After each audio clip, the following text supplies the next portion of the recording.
মা, এই জীবন আমি তোমার জন্য পেয়েছি মা। সত্যি তোমার ঋণ কোনোদিনও শোধ হবে না। ক্ষমা করো আমায় যদি কোনো দুঃখ দিয়ে থাকি তোমার।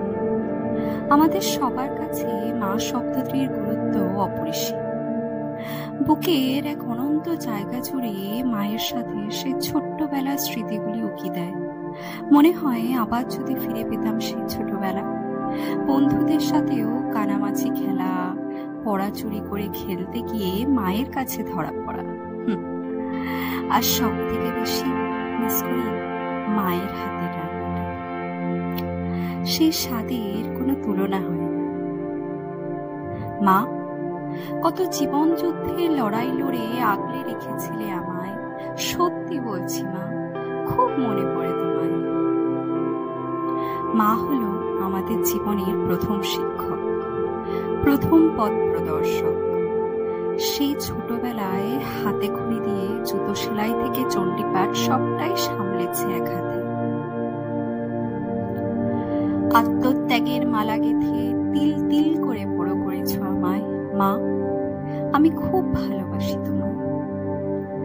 মায়ের মতো নিঃস্বার্থপর ভাবে এই পৃথিবীতে হয়তো সত্যি কেউ ভালোবাসতে পারে না, কিন্তু এই নিঃস্বার্থপর ত্যাগ, ভালোবাসা, মায়া, মমতা, স্নেহ কতটা সার্থক হয়।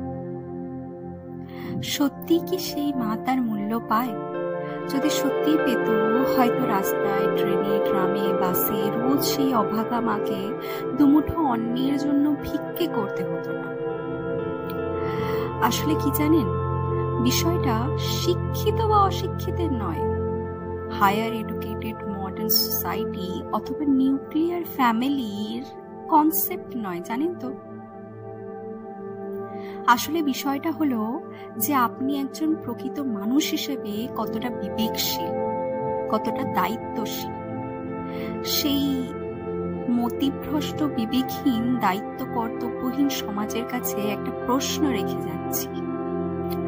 অবসর সময়ে একান্তে কখনো নিজেকে প্রশ্ন করে দেখবেন তো, যেই মা ছোটবেলায় নাকি তিলে তিলে মানুষ করেছেন, একবেলা নিজে না খেয়ে আপনার পেট ভরিয়েছেন, আপনার প্রতি দায়িত্ব পালন করেছেন, আর যখন আসে তার প্রতি দায়িত্ব পালনের পালা, তখন তার ঋণ শোধের পরিবর্তে দুমুঠো অন্নের জোগাড় করতে তাকে হন্যে হয়ে অন্যের দ্বারস্থ হতে হচ্ছে।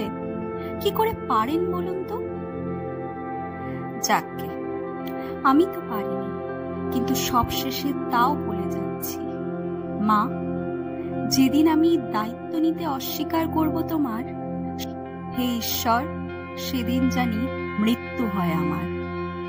ধন্যবাদ। ভালো লাগলে অবশ্যই লাইক, কমেন্ট,